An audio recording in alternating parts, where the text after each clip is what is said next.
Bonjour à tous, ici c'est Boulash de la communauté JDR Virtuelle. Je vous propose aujourd'hui un petit tutoriel pour une actualisation de la méthode Booga pour sonoriser des parties de jeux de rôle en ligne. Une actualisation pour le logiciel Discord. Alors, quelques mots d'explication.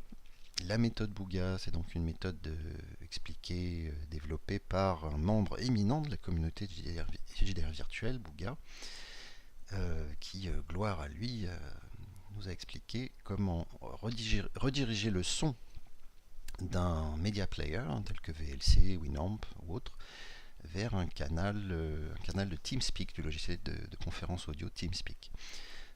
Comme ces dernières années le logiciel Discord s'est beaucoup développé, il est utilisé par de plus en plus de MJ pour des parties de jeux de rôle. J'ai décidé d'actualiser cette méthode pour le logiciel Discord où il y a une petite astuce que je vais vous expliquer rapidement, ce n'est rien de très compliqué.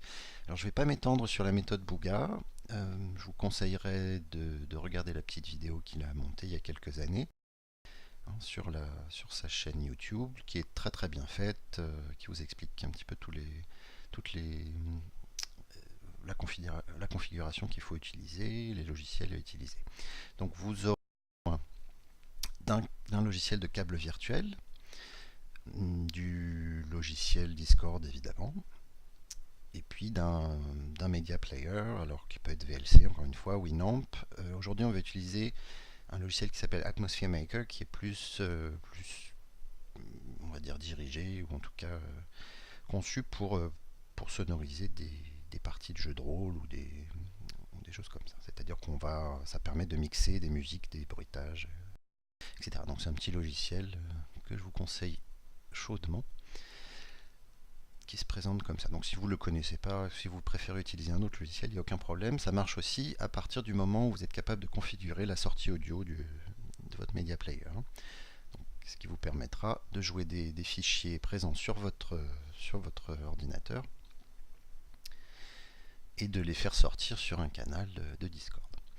Voilà, donc là c'est le logiciel Atmosphere Maker. Si j'appuie si je joue un son, j'ai rien touché, donc ça va juste le jouer tranquillement. Et donc pour la méthode Booga, l'idée va être de faire sortir le son d'Atmosphere Maker déjà sur une des sorties du câble virtuel. Donc chez moi ça s'appelle la ligne 2. Donc maintenant si je retente l'expérience, on n'entend plus rien puisque la ligne 2 ne sort sur aucun périphérique. Donc on va se mettre sur Discord. Alors ça c'est mon compte principal. Vous aurez également besoin d'un deuxième compte, alors, qui moi va s'appeler Zig de Boule, mais on va vous le montrer tout à l'heure. Donc je me mets tranquillement dans un canal vocal de Discord. Et là l'idée serait de se connecter sur Discord avec ce deuxième compte. Comme ce n'est pas possible au sein de la même instance de Discord, on va utiliser une autre instance. Alors non pas du client, parce que ça c'est pour l'instant pas possible. Soit on peut utiliser un autre client qui va être la version de développement de Discord, qui est la version qui est publiée pour tester des nouveaux outils ou des nouvelles propriétés du logiciel, une espèce de version bêta de la prochaine version du logiciel. Ou alors d'utiliser la version navigateur de Discord, ce qui fonctionne aussi très bien. Alors aujourd'hui on va utiliser la version navigateur, on va l'utiliser avec Chrome. Donc ici même. Je dis Chrome parce que y a une petite astuce pour Firefox, il y a une petite différence au niveau de la connexion et du paramétrage. Donc on va commencer par Chrome, c'est ce qui est le plus simple. Je me connecte donc avec mon deuxième compte sur Chrome. Donc voilà, ça c'est mon deuxième compte que vous voyez ici qui s'appelle Zig de Boule. Donc tout fonctionne très bien. Il faut que je paramètre ce compte, un petit peu comme on a encore une fois une espèce de réflexion de la méthode Booga. Donc les options du compte, je vais dans Voice and Video. Et alors là, vous voyez qu'en haut, on a les Voice Settings.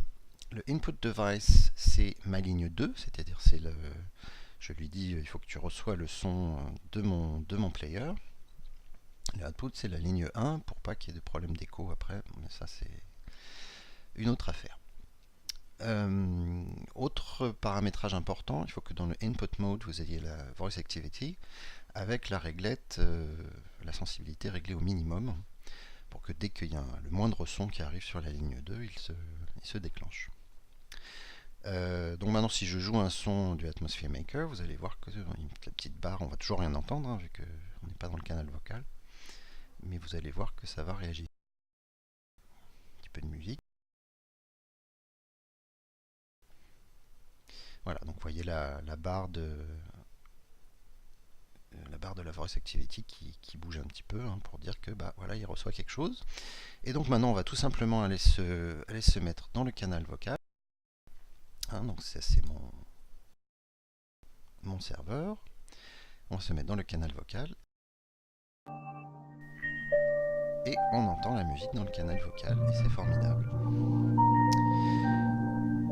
Donc là, je suis toujours connecté en tant que zig de boule. Donc là, j'ai plus besoin de venir là. Je peux retourner sur mon client Discord avec mon compte principal.